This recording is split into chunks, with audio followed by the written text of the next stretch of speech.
want you to look at something right now. Think of some major goal you want, or maybe it's one you're already working on and you have experienced a lot of setbacks, a lot of defeats.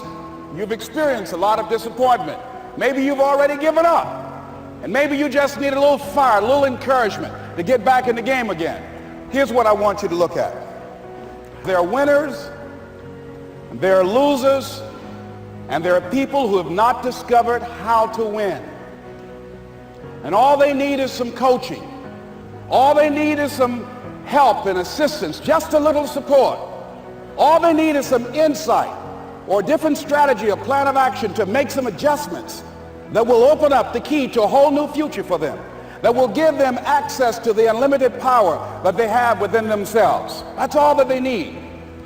So what I want you to do is think about something you want for you, that's real for you, that's important for you, that will give your life some special meaning and power. And I don't even want you to say, I can do that. I don't want you to assume that. See, 5 years ago when I started out in this area, I would not have been able to make the mental leap that I would be up to where I am right now. I don't want you to begin to just psych yourself out. No. I want you to be able to say something to yourself that will enable you to maintain a level of integrity with yourself. That when you say this, even when you face tremendous setbacks, it will be a benchmark to keep you in the game, to keep you moving forward and experimenting and readjusting your strategy and your plan of action, continuously looking for ways to win. So what is that something? When you got an idea you want to move on, you might not have the money, you might not have the education, you might not have the support or the resources you need. What is that something that can keep us going, that will enable us to act on our dream? What's one of those keys that will begin to help us to discover the secrets to our dream? Here's what I want you to repeat after me, please, with power and conviction. Say, it's possible. It's possible. That's all I want you to do when you look at your dream. Just say to yourself every day, it's possible. Just say that every day to yourself, it's possible. Because what does that do? See, it begins to change your belief system.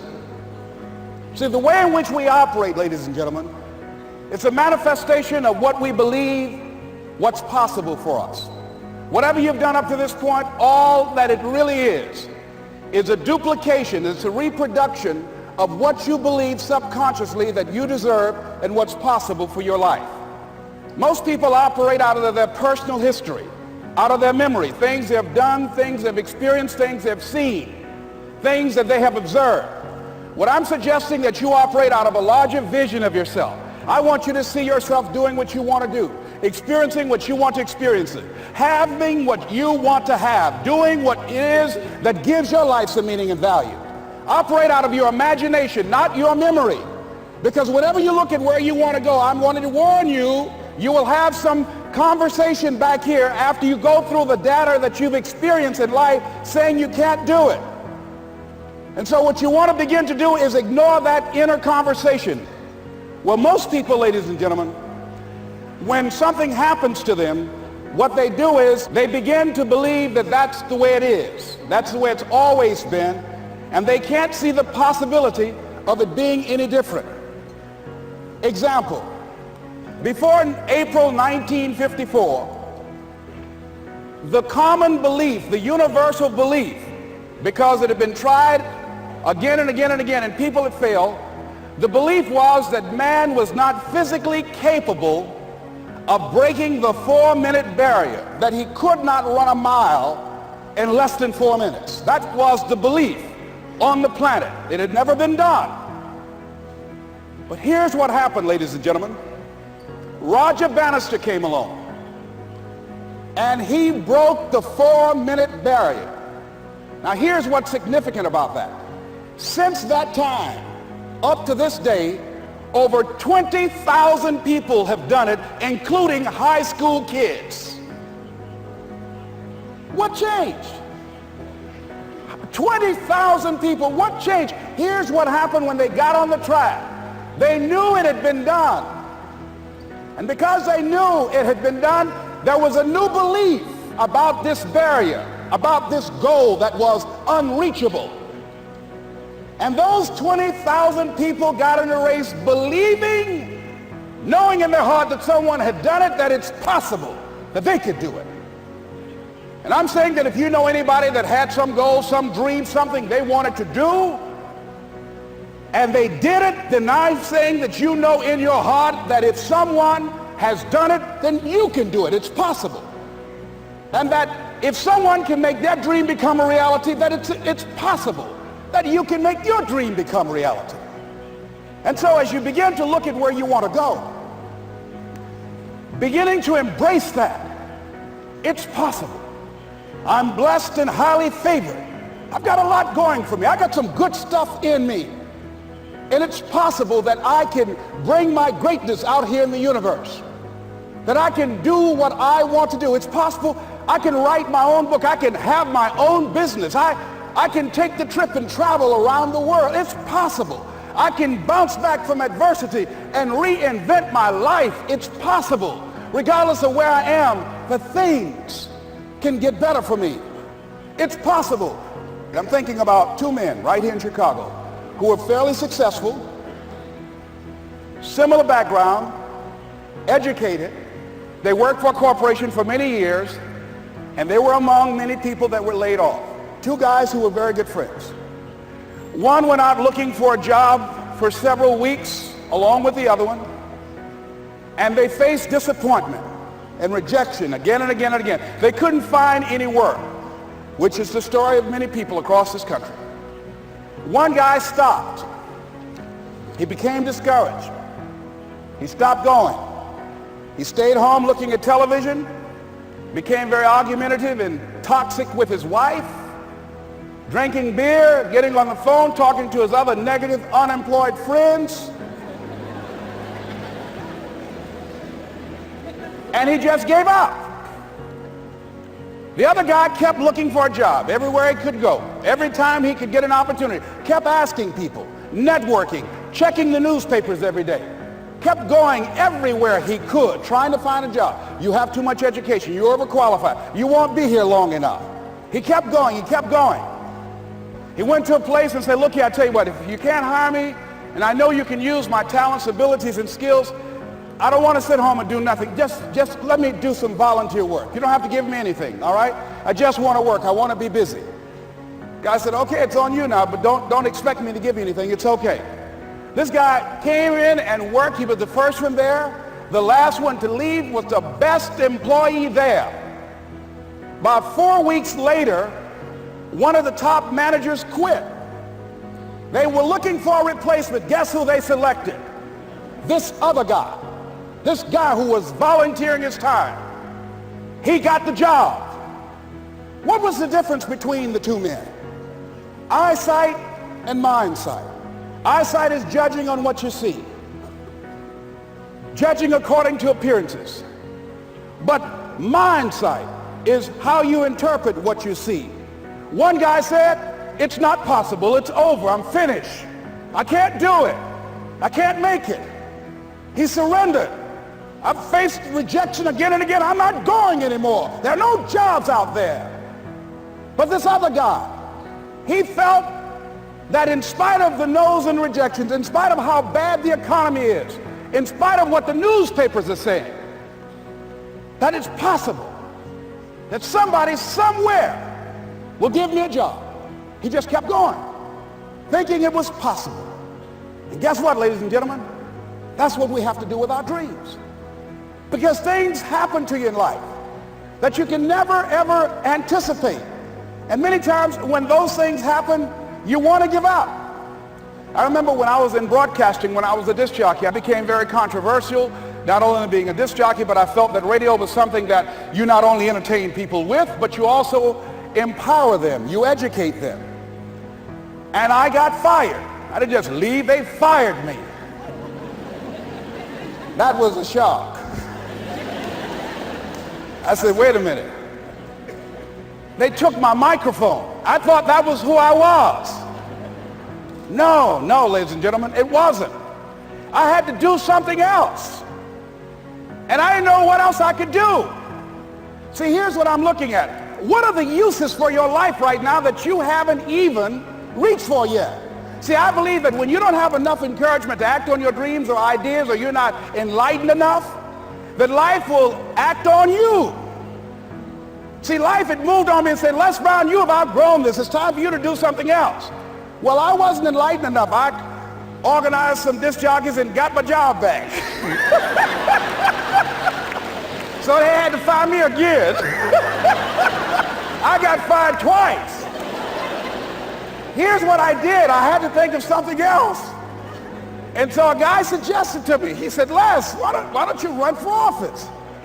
I said, man, I've never run for office. I've never known anything about how to operate in the political arena. I've heard encourage people to register to vote and get out to vote, but I don't know anything about politics. He said, neither do the people who run for office all the time.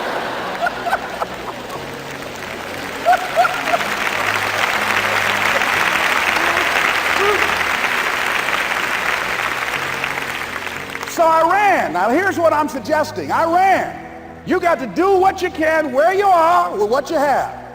I didn't have any money. I didn't know anything about the political process. I didn't even have any support. But here's what the guy told me. It's possible you could win. That's all I had. I was running against an endorsed candidate. He was an incumbent. He had the newspaper support, all of the leadership in the community, and I was challenging this guy. So I had a saying when I was on radio, stand up for what you believe in because you can fall for anything. And I would go door to door. I have my kids on one side of the street. I would be on the other, and I'd knock on doors. Hello, my name is Les Brown. Tell everybody I'm still standing. They get on the phone. Child, Les Brown was to my house today. You know the boy on the radio with the big mouth? Yeah, they fired him, honey.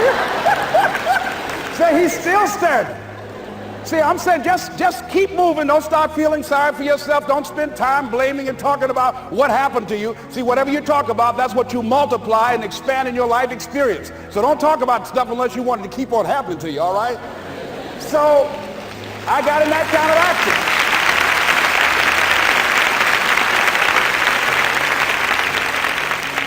As I continue to do that, had my children with me, we're going door to door, didn't have enough money. Eventually, we got close to the election and something happened that really surprised me. Guys who I thought were going to either support me or stay out of it, various powerful community leaders, they became involved in it and they endorsed my opponent. I felt devastated. Now that's going to happen to you when you're working on your dream. Things are going to happen that's going to catch you on the blind side. That was shocking to me. They didn't have to do that. All they had to do was just stay out of it. But here they go, come up in there messing with me. Now that's going to happen. There's some people who believe it's their personal business to stop you from living your dream, all right?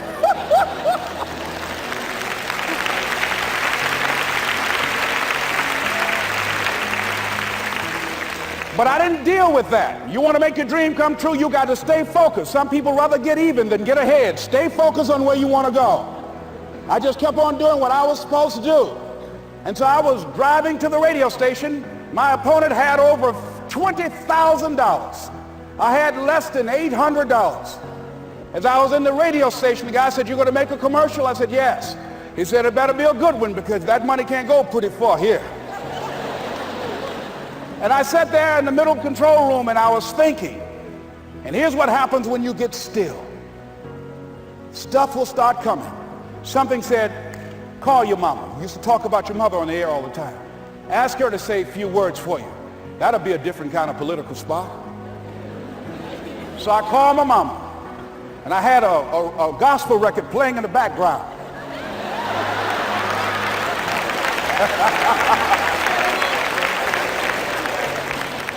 And then I had my mother say, "Hello, this is Mrs. Mamie Brown.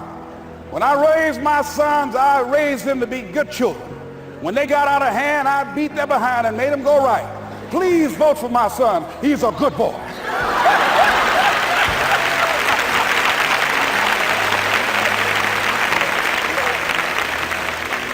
Usually in the state representative race, maybe 3,000 or 4,000 people will come out to vote in a primary.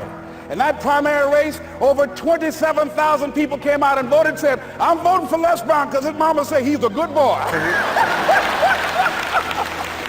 I won, ladies and gentlemen. I won.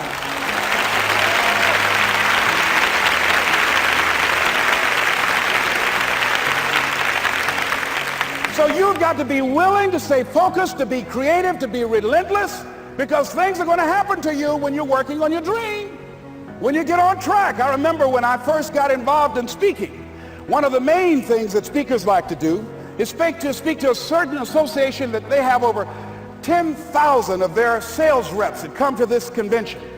And I was relentless. I kept saying, it's possible. It's possible. See, what I wanted to let you know and set you up for, because you say it's possible, don't mean that you're not going to have any problems. That Murphy's Law ain't going to come and slap you side the head. Oh, Murphy going to come visit you. He's waiting for some of y'all out in the parking lot. Oh, you say it's possible. Okay, it's possible. You better get up. Well, I was working. I kept saying it's possible. They got other speakers on this program. I can be on that program too. I kept selling myself. I got all fired up. And I was calling them every day. And the lady finally said, Mr. Brown, I tell you what, we want you to come in and talk to our sales executives. You got the kind of fire and guts that they want, that will motivate them. And let me tell you something else. We want you to bring your motivational tapes. You're going to need at least $50,000 worth of tapes. I said, is that right? Yes, because they want to keep that drive alive. I said, all right. I called the guy to duplicate my tapes. I said, Don, how you doing? This is Les. Let me tell you, I got a major speaking engagement. I said, man, it's a speaker's dream. I need over $50,000 worth of product. He said, Les, you don't have that kind of credit. I said, I know, but Don, I can sell that. Just right after speaking engagement, I'll give you your money in 4 days. He said, are you sure, Les? I said, yes, man, I got a major speaking engagement, and they told me to do it. He said, man, that's a big order. Let me talk with the lady with you. I said, hold on just a minute, man. Call the lady back. Hello, Evelyn, how you doing? This is Les Brown. I got Don on the phone. What did you say? Do I have the speaking engagement? Yes, you do. And what else you suggest? Les, our people, they buy a lot of tapes. Your tapes are very popular among them. I'm saying bring at least $50,000 worth of tapes, Les. You'll sell everything you got and more. I said, did you hear that, Don? He said, yes. I said, now, if anybody else has to make a decision, are you the final person? She said, I'm the final person. I will send you the contract. I want you. I said, you hear that, Don? He said, yes. I said, oh, ye of little faith. I said, duplicate the tapes, man. Hung the phone up. Well, he duplicated the tapes. 1 week came by. I'm checking the mail every day. No contract.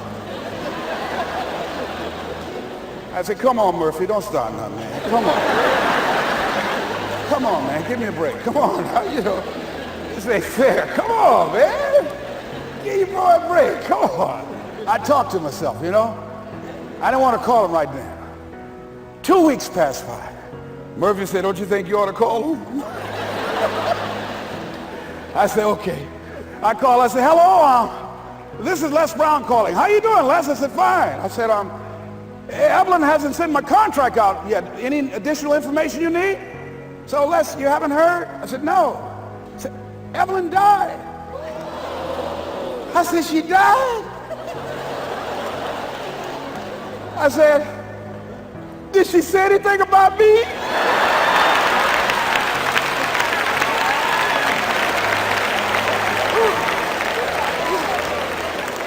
When I got home, I was so wiped out. And Murphy was in the house waiting on me. Murphy said, is it possible you want to listen to some of your tapes?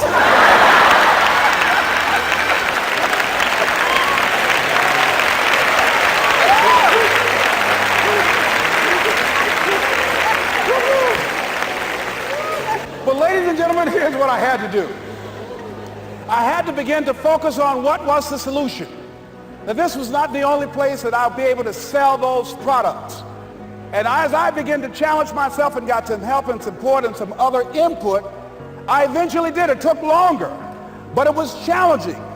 But I did it. Repeat after me, please. No matter how bad it is, or how bad it gets, I'm going to make it. I'm going to make it. Shake somebody's hand on your right and left and say, you got that right.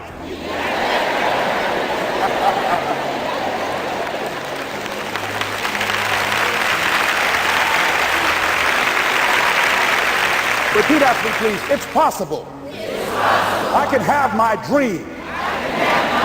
I can get what I want. I must be creative and never give up. What do you think has been the greatest skill you've developed over the years? Is it the ability to overcome adversity? Is it the ability to use your words? What is that skill you think that you possess has given you so much greatness? I think it's a combination of both. One, mental resolve. I think that everybody needs that, because when you have goals and dreams, there will be resistance. An airplane cannot fly without the resistance of air. Walt Disney filed bankruptcy 7 times and had 2 nervous breakdowns. That when you have goals and dreams, the book of life says, think it not strange that you face the fiery furnaces of this world. You will, not you might, you will have tribulations. So the ability, when you are faced with something, and it's new territory, when they said you have cancer, those are 3 words no one ever want to hear. And the oncologist, Dr. Alfred Goldson, who was an unusual personality, he said, you have cancer and it's metastasized to 7 areas of your body, including your spinal cord.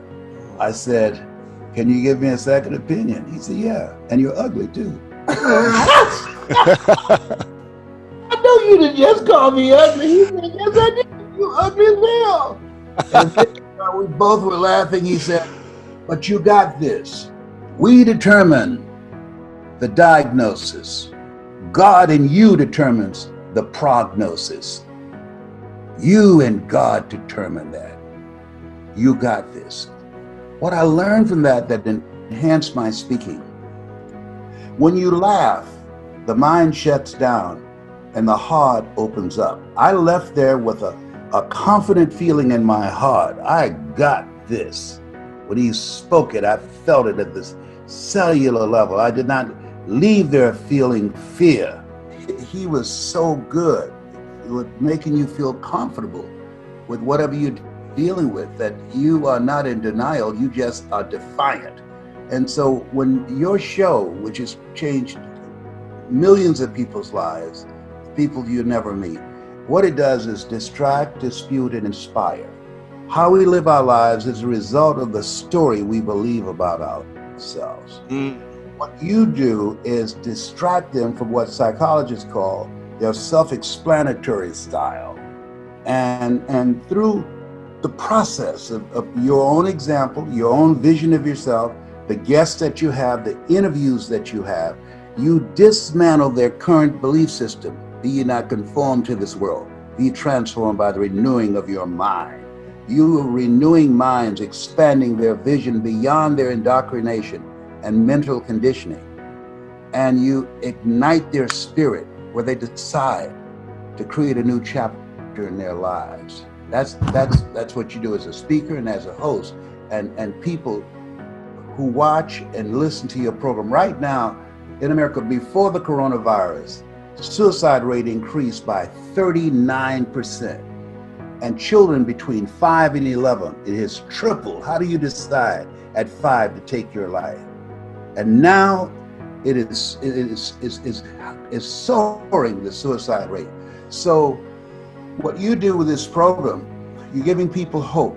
When there's hope in the future, that gives a person power in the present, that they can get through it. They might not know how they're going to do it, but they have the mindset. Robert Schuller said, tough times never last, but tough people do. And so that you share with them a voice of transformation, because, and I share this with speakers that I train, who you are behind the words that you speak are more important than the words. Because had you not gone through what you have gone through and experienced, you would not be able to speak from a place of power. You would not be able to come in and do this program and call this the school of greatness, that you've got greatness in you. You have the ability to do more than you can ever begin to imagine. And then affirm and validate people as we are facing this pandemic. It's to be able to say that from a place of power. The spirit of who you are comes through your words, and people feel that when you speak.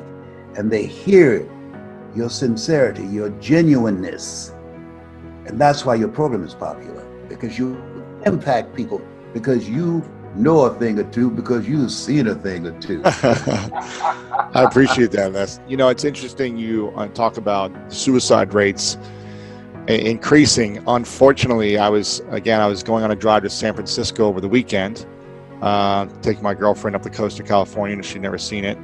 Had a beautiful experience. And as we're driving back into Los Angeles, I live in a condo building, a tall condo building. It's probably 35, 40 stories high. And as we pull into the building, I'm about to park, I see police with a yellow tape and a white tent, and over the kind of driving area. And I remember just thinking to myself, there's no way someone jumped off this building. There's no way someone did this. And I asked right away, I go, tell me someone did not jump. And the guy looked at me and he just said, yeah, a couple hours ago. And I go, you're kidding me. And I later found out it was reported in the news. This was yesterday. Yesterday. This just happened. Wow. It kind of shook me up a little bit too. And literally, I learned that the person who jumped, who's my building, was literally right next to my window, a few floors up. He jumped out of, his name is Steve Bing. It's all over the news right now. And this was a very successful businessman who, 55 years old, I think, I think it was reported he was worth hundreds of millions of dollars. A very successful businessman who was close friends with Bill Clinton, who I saw Clinton made a statement about as well. And I haven't been able to stop thinking about it since yesterday. I was thinking about it all night. You said it was hard for you to sleep last night from stuff you saw. For me, it was hard for me to sleep last night thinking about the pain and the suffering that people go through inside that we may never know about. And, I was trying to rationalize, like, why would this happen? Was it drugs? Was it depression? Was it, like, I can't reason sometimes why this happens to someone who you think it would never happen to, or someone who had all the things on the outside that seemed to be successful, but for whatever reason, I don't know. And I don't know how to make sense of that type of stuff. Do you know how to make sense of things when you see that? Well, I had a guy, he just wrote me, and I kept this text where he had tied a noose together. He was going to hang himself, had it around his neck, and he was going to get a chair. He's trying to look a place where he could suspend himself and placed a rope, and the phone rang. And he had said to himself, God, give me a sign. So with the rope around his neck and holding in part of it in his hand, he answered his cell phone, and there was nobody there. And he took that as a sign, and he said in that moment, he was listening to me, and he remembered a statement I made that life is God's gift to us, and how we live our lives is our gift to God. And wow. He said, he asked himself, why would I throw my life back in God's face? I was talking about the fact that we were chosen 1 out of 400 million sperm, that you are a masterpiece because you're a piece of the master. And he said, I kept saying to myself, I'm a masterpiece. I'm a piece of the master. And he talked himself back from those suicidal thoughts. He really didn't want to die. He wanted to stop the pain that he was experiencing from the breakup of the relationship, from the loss of his job, from what he felt his life had the rug snatched out from under it. He's among those 40,500,000 people who have lost their jobs in the coronavirus economy. And so that's why what you're doing is so important, because when you go through an experience, you have the school of greatness, not elementary school, high school, college. No one is saying to people, you have greatness in you. In those type of structures, even in church. And so the reason that I advance with that, the Book of Life says, greater is he that's in you than he that's in the world. that you have greatness within you. That when Mr. Leroy Washington, who, when I was so captivated by this man's oratorical skills, he was a speech and drama teacher, and he asked me to do something. You know the story. Mhm. He wanted me to go before him and read a script really before the class. And I said, sir, I can't do that. I'm not one of your students. And he said, do what I'm asking you to do anyhow. I said, I can't, sir. And the other students started laughing, saying, he's Leslie. He's got a twin brother, Wesley. Wesley is smart. He's DT. And he asked, what's DT? He's the dumb one. And I said, I am, sir. He said, don't you ever say that again. Someone's opinion of you does not have to become your reality. And he did that. I was startled. Because my mother said, sticks and stones can break your bones, but words can never hurt you. But words can hurt you, and very deeply. And when he said that, someone's opinion of you does not have to become your reality. I remember going to my next class, and between classes, I kept saying that to myself. Someone's opinion of you does not have to become your reality. As I was going home, that what they think about me, I don't have to be that.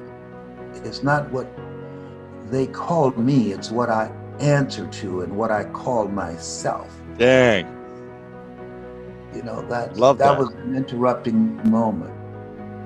Wow. That's how your program is it's a disruptor, more powerful than Corona. Ooh, I always love hearing that story. That story never gets old for me. Yeah. And how did you learn to overcome the opinions of others, but I think more importantly, the opinion of yourself?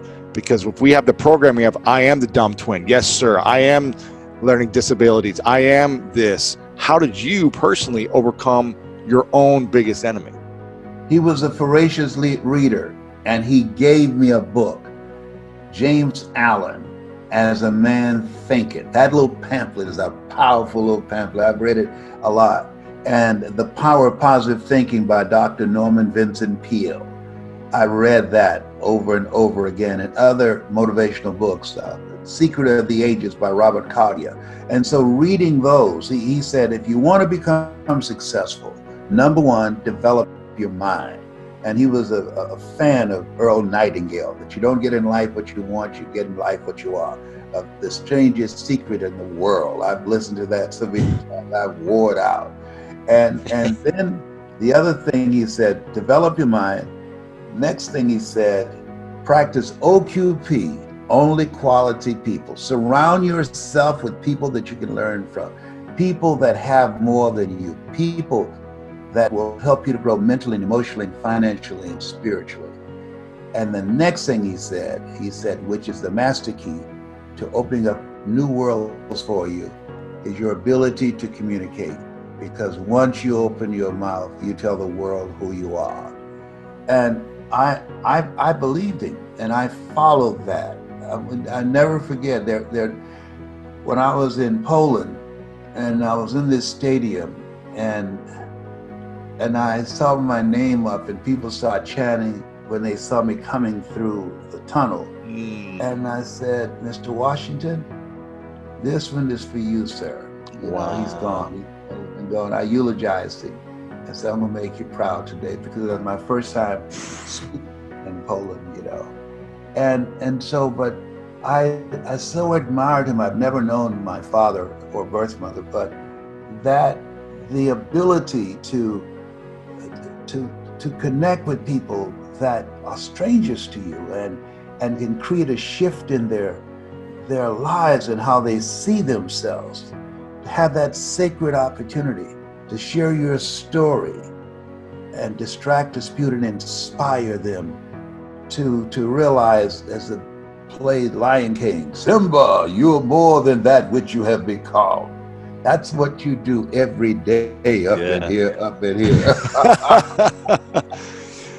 I remember last time we talked, you said you wanted to really leave a legacy by teaching other people how to speak and communicate better, and you were creating a select smaller group. I think it was either 50 or 100 people that you wanted to train and speak.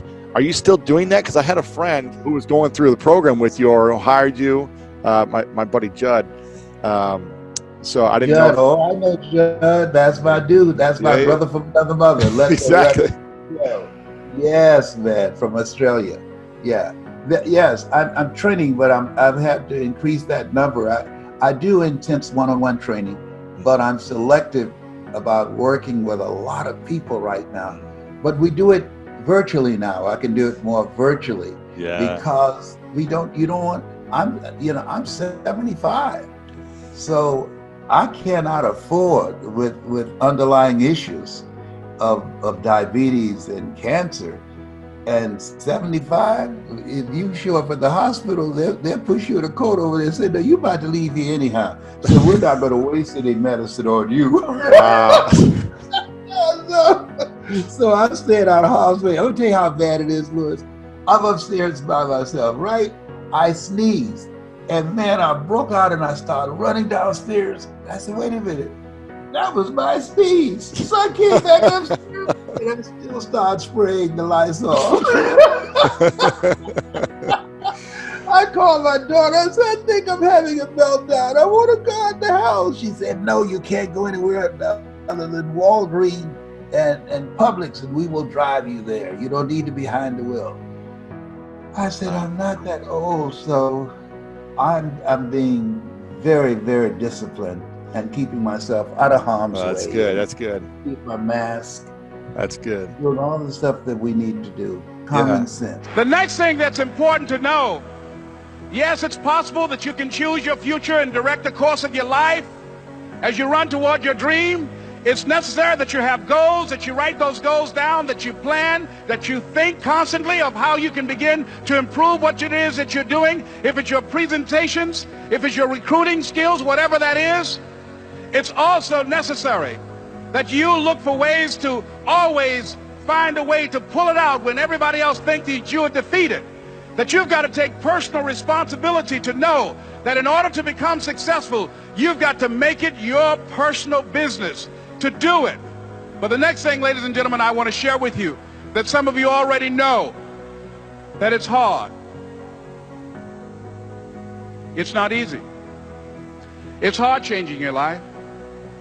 It was hard when just over 3 years ago in the Penobscot building in Detroit, Michigan, where I was operating my business, and I fell on some hard times, and I was sleeping in my office. It was hard coming into the lobby, and the security said, excuse me, Mr. Brown, can we see you for a moment? And I said, yes, and I walked up to the counter, and he gave me an envelope. And he said, would you mind reading it here? And I opened the envelope, and the envelope was from management that said, this is an office tower. It's not a hotel. Please do not sleep in your office. And I said, excuse me, sir. I said, I just work long hours in creating my business. I'm an entrepreneur. And right now, things are bad for me. But they're not going to be this way always. And I just asked for the opportunity to continue to operate like I'm doing. I'm not trying to make this my home. And it was hard coming through the lobby. And sometimes they would laugh. There's a guy talking about becoming successful. And look at him. He's bathing in the bathroom upstairs on the 21st floor. He sleeps on the floor. Him and 2 other dreamers up there. Look at him. It was hard, ladies and gentlemen, coming to speak to people. And I was facing financial difficulties in my own life. I was behind on my bills and my dreams, and I'm saying to them, you can live your dream. It was hard, ladies and gentlemen. It was very difficult to pick myself up each day believing that I could do it. There were times that I doubted myself. I said, God, why is this happening to me?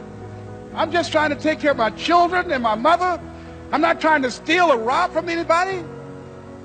Why did this have to happen to me? It was very hard. And here's what I want to say to you. For those of you that have experienced some hardships, don't give up on your dream. No one could have convinced me by holding on, by continuing to push forward, by continuing to run toward my dream, that one day I would have my own talk show It's a long shot, ladies and gentlemen, from Liberty City, an abandoned building on a floor, never knowing my mother or father. It's a long shot. Being here with you today in this dome in Atlanta, it's a long shot. No college training, labeled educable, mentally retarded, but I kept running toward my dream.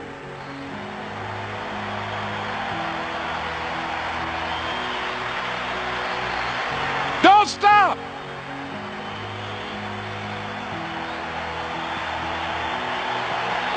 Don't stop.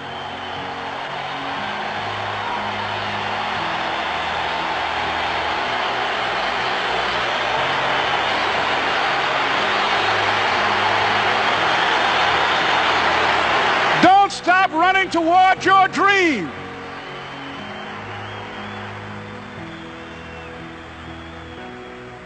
It's very important as you hold on to that dream. There are moments when you're going to doubt yourself.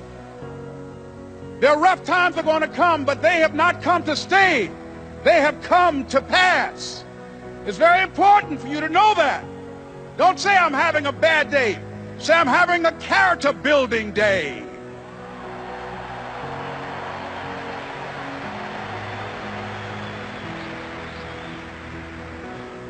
It's very important for you to believe that you are the one to make this happen. I remember this high school teacher, Mr. Leroy Washington, at the end of school one June, it was just a few days before we were supposed to leave, and I just got my report card, and it indicated that I'd failed history, and I'd failed English, and I would have to go to summer school. And I was feeling within myself that I was a failure, that I'm slower than most people in getting paperwork, and I was feeling down on myself and very negative. And Mr. Washington was giving a speech to the graduating seniors, and I was in 11th grade. And even though I wasn't supposed to be in there, I went in there because the speech he was giving, that speech was for me. And as he talked, my heart began to beat fast. Tears began to run by my eyes, and I was in the back just listening to him, because he said, and he was a very dramatic man. I still talk to him to this day. He said, as graduating seniors of Booker T. Washington High School, I want you to know that you're blessed and highly favored, and that as you go toward the future, begin to know that you have greatness within you.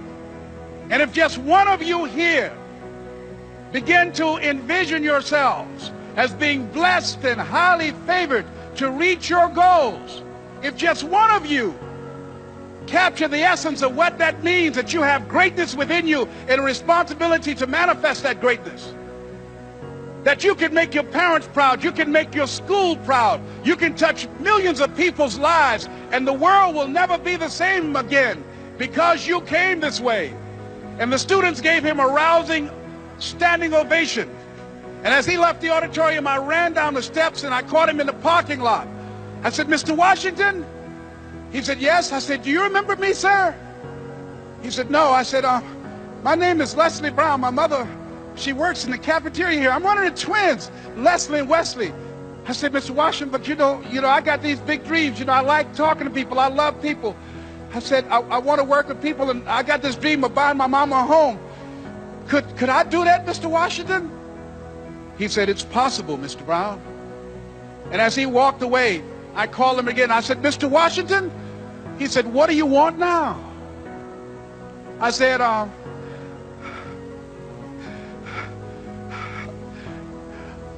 the one, sir. I said, I'm the one. You remember me, sir. I'm Miss Mamie Brown's boy. I'm the one. I'm the one.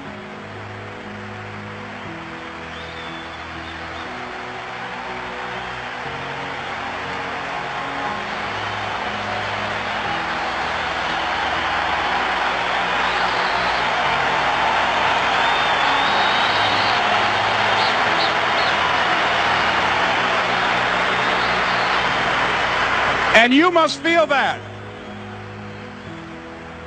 that's why you're here, because you are the one. And I remember when PBS first played one of my specials called You Deserve, one Sunday afternoon in Miami, Florida. I had some friends call him to tell him to tune in. And he watched the program. He called me in Detroit, and I answered the phone. I said, hello. He said, may I speak to Les Brown, please? I said, who's calling? He said, you know who this is. I said, oh, Mr. Washington, it's you. He said, you were the one, weren't you? I said, yes, sir. He said, and you were so crazy. I said, I know, but I'm rich now.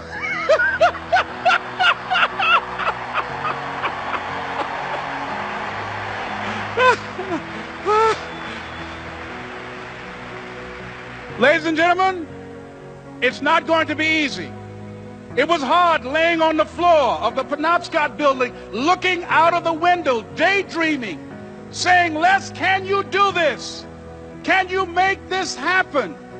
I used to listen to tapes day in and day out about See You at the Top, my great friend Zig and Dennis Waitley and different other motivational speakers, and Dr. Norman Vincent Peale. And Dexter saying, don't let nobody steal your dream. I used to ask myself, can I do this? And something said within me, you're the one. You're the one. And let me tell you something, ladies and gentlemen. While you're here, and before you go back home to your respective cities and communities, write down at least 5 reasons on why you deserve your dream, on why you won't give up, what's going to make you unstoppable, why you must be unreasonable, because logical, practical thinking says you can't do it today. But if you want to produce unreasonable results in your life, like living your dream and taking charge of your destiny, you've got to be an unreasonable person. You've got to be an uncommon person. So write down the reasons of why you're here. My first major goal was to buy my mother a home. And let me tell you something, ladies and gentlemen. What will reasons do, Les? Nietzsche said, if you know the why for doing, you can endure almost anyhow. What do you mean by that? If you know why you're doing something, when the hard times come, and they're going to come, when the disappointments and the rejections come, and they're going to come by the truckloads, your reasons will be your rod and staff to comfort you, to pick you up. Once again, I got a saying on one of my tapes, if life knocks you down, try and land on your back, because if you can look up, you can get up. Let your reasons get you back up.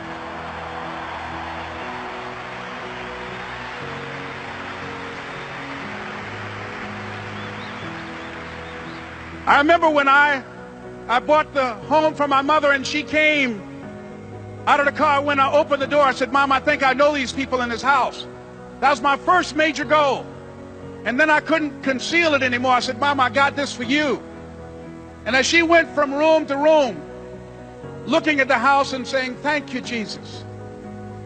Thank you, Lord. No one ever could have convinced me that this could have happened to me. And she looked at me and she said, Leslie, and you caused me so much problems as a boy. You were always into stuff.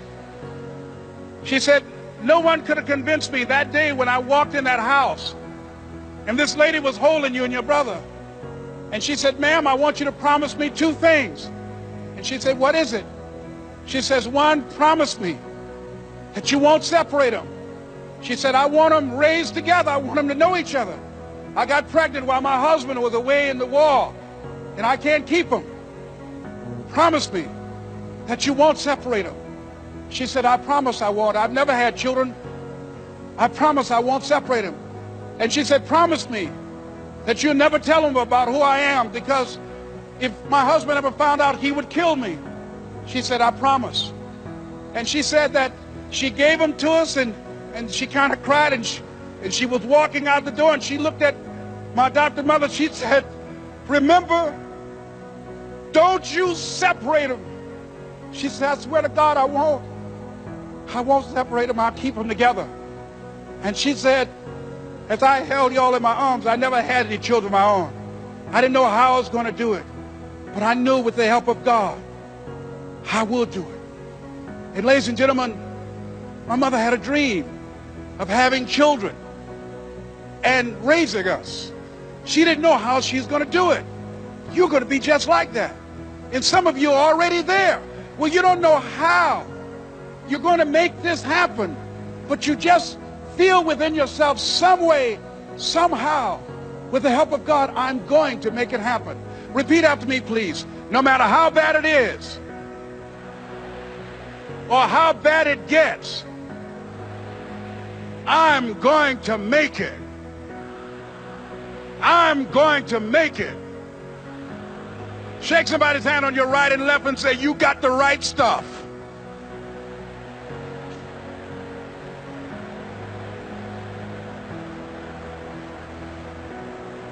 So yes, it's possible for you to live your dream. It's necessary that you associate with winners, that you work your system, that you are relentless, that you never give up. It's you. You've got to take personal responsibility. You've got to make it your personal business to make it happen. And you've got to resolve within yourself that I can do this, that it's hard, but you've got to say, I'm the one.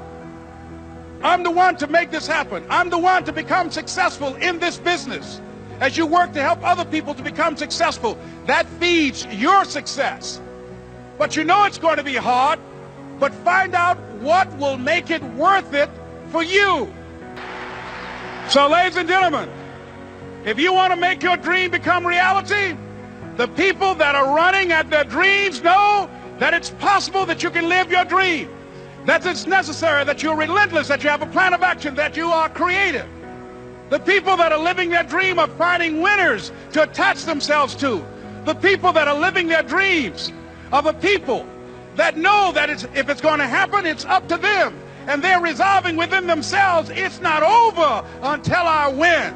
The people that are running after their dream know they're going to have hard times. They keep on running because they're saying within themselves, I'm the one. I'm the one. No matter how bad it is or how bad it gets, I'm going to make it. The people that are running after their dreams are the people that are hungry. Shake somebody's hand on your right and left and say, you got to be hungry.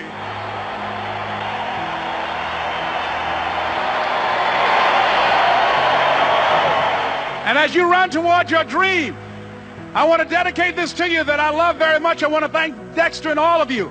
It's something that I'm known by. It's on our tapes called Choosing Your Future, and it says simply this, that if you want a thing bad enough to go out and fight for it, to work day and night for it, to give up your time, your peace, and your sleep for it, if all that you dream and scheme is about it, and life seems useless and worthless without it, and if you gladly sweat for it and fret for it and plan for it and lose all your terror of the opposition for it, and if you simply go after that thing that you want with all of your capacity, strength and sagacity, faith, hope and confidence, and stern pertinacity, if neither cold poverty, famish or gulf, sickness or pain or body and brain can keep you away from the thing that you want, if dogged and grim, you besiege and beset it, with the help of God you'll get it.